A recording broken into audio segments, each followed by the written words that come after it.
오늘 TQQQ 부계좌를 중간 점검해 보겠습니다. 현재 수익률은 60%가 넘습니다. 그런데 재밌는 건 수익이 날수록 오히려 더 조심스러워진다는 겁니다. 쇼펜하우어는 인간은 행복보다 결핍을 더 강하게 느낀다고 말했습니다. 생각해보면 TQQQ도 그렇습니다. 60%가 올랐는데도 사람은 기쁘기보다 왜 더 안 샀지?를 먼저 떠올립니다. 제가 지난 시간에도 포모에 대해서 말씀드렸었죠. 사실 전 포모에 대해 누구보다도 할 말이 많은 사람입니다. 저는 국장에서 삼성전자, 하이닉스 이 두 가지를 꽤 많이 들고 있던 사람입니다. 현대차도요. 투자 초기가 코로나 시절이었으니까 평단가 또한 아주 낮았겠죠. 그리고 제가 그 큰 돈을 언제 팔았는지 아십니까? 제가 이 이야기는 혹시 궁금하신 분들이 많아지시거나 제 개인적인 이야기를 할 때가 오게 되면 풀어보도록 하겠습니다. 어쨌든 저도 요즘 국장 보면서 포모 와야 될 대상 그 상위 0.1%에 들 것입니다. 그런데 지난 포모 관련 영상에서도 밝혔지만 저는 생각보다 정말 괜찮습니다. 먼저 제 뇌를 그렇게 부단하게 훈련시켜왔고 사이비 이런 거 아닙니다. 그렇게 후회만 하는 게 내 정신 건강과 향후 주식 투자에 하등 도움이 안 된다는 것을 알고 있기 때문입니다. 다시 돌아와서 그럼에도 불구하고 올랐을 때 더 살 걸 하는 그 마음이 즉각적으로 드는 건 인간이라면 당연한 일일 겁니다. 제가 60% 수익이 있지만 이는 소액으로 있기 때문에 더 그럴 수도 있겠죠. 저는 TQQQ를 메인 포트에 섞지 않았습니다.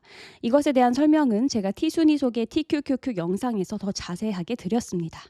그 영상의 내용이 궁금하시다면 구독, 좋아요 눌러주시고 제가 화면 링크와 설명란에도 역시 링크 남겨놓겠습니다. 왜냐하면 사람은 수익이 나기 시작하면 점점 더 비중을 늘리고 싶어지거든요. 처음엔 5%였는데 어느 순간 30%, 50%까지 가는 경우 허다합니다. 그래서 저는 가끔 이 TQQQ가 술과 비슷하다고도 생각합니다. 적당히 마시면야 너무 즐거운 재료가 되지만 통제를 잃기 시작하면 오히려 사람을 휘청거리게 만듭니다. 여러분들 그 부부이시거나 결혼하셨거나 메이트가 있으신 분들은 이혼숙녀 캠프, 이숙캠 그리고 그런 여타 결혼 관련 프로그램들이나 상담 프로그램들 많이 보시면 결국은 이 술이 죽일 놈이잖아요.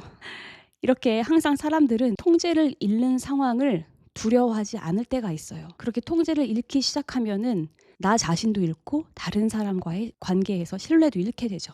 그래서 우리는 누구나 그 함정에 빠지지 않기 위해 자신만의 전략과 방법을 만들어 그 규칙과 룰에 맞게 투자하려고 노력합니다. 제 채널에 들어오시고 구독하시는 분들 다 이쪽 계열의 분들이라고 생각합니다.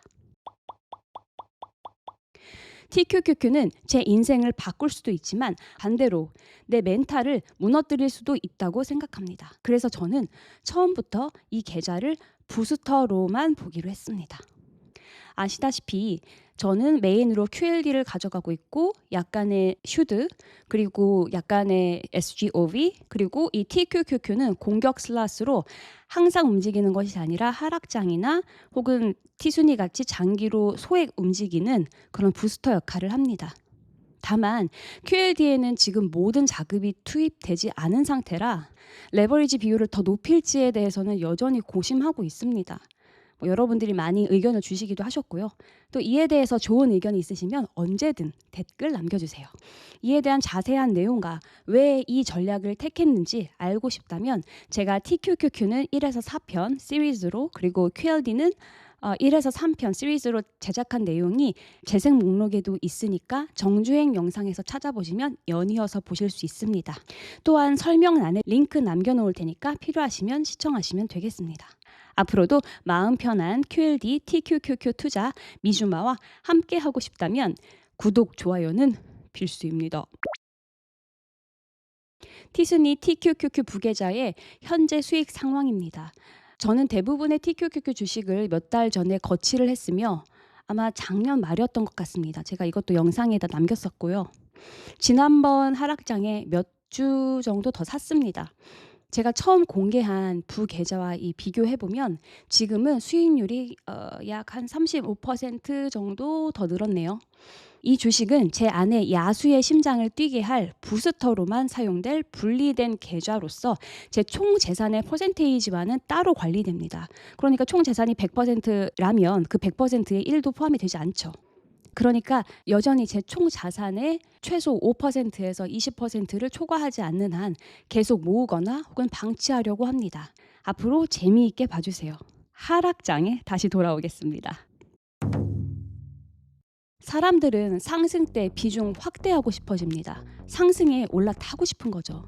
그리고 그 수익에 취해버립니다. 마치 내가 엄청난 투자 전문가인가 싶습니다. 어제 오른 주가가 오늘 추월하여 더 오르게 됩니다.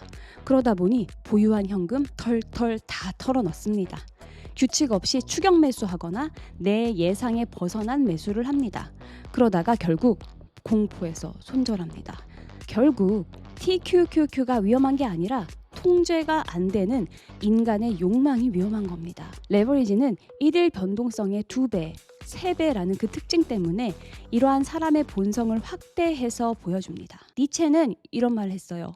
시면을 들여다볼 때 시면도 당신을 들여다본다.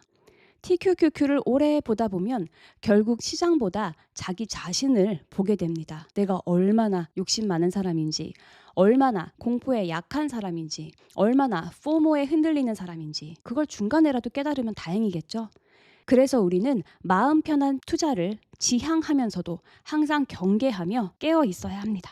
다른 이가 주식으로 대박친 것만 보고 그들의 가장 행복한 순간만 캡처해서 내 불행을 삼을 것이 아니라 내 투자의 본질이 무엇이었나를 처음부터 다시 생각해야 합니다. 네, 여러분 맞아요. 솔직히 요즘 흔들리죠. 이걸 보면서 왜 더 안 넣었지? 이런 생각 들 법도 합니다. 그런데 우리는 이미 압니다. 시장은 늘 사람을 후회하게 만든다는 걸요.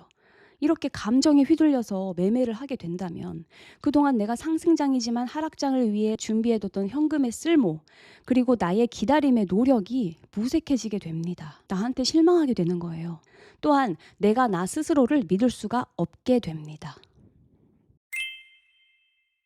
투자를 시작한 초반에는 수익률만 중요하다고 생각했습니다. 아마도 자산 규모도 지금보단 작았을 거고 숫자에만 매몰됐었던 경향이 강했던 것 같습니다.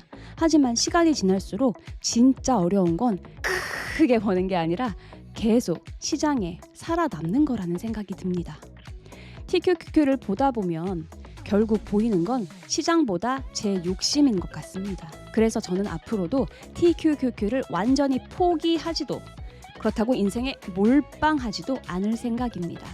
욕망은 인정하되 통제 가능한 범위 안에 두는 것, 그게 제가 TQQQ를 TQQ를 다루는 방식입니다. 어쩌면 그게 레버리지 투자자가 오래 살아남는 유일한 방법인지도 모르겠습니다. 여러분께 이 영상이 유익하셨다면 구독, 좋아요 부탁드릴게요. 안녕.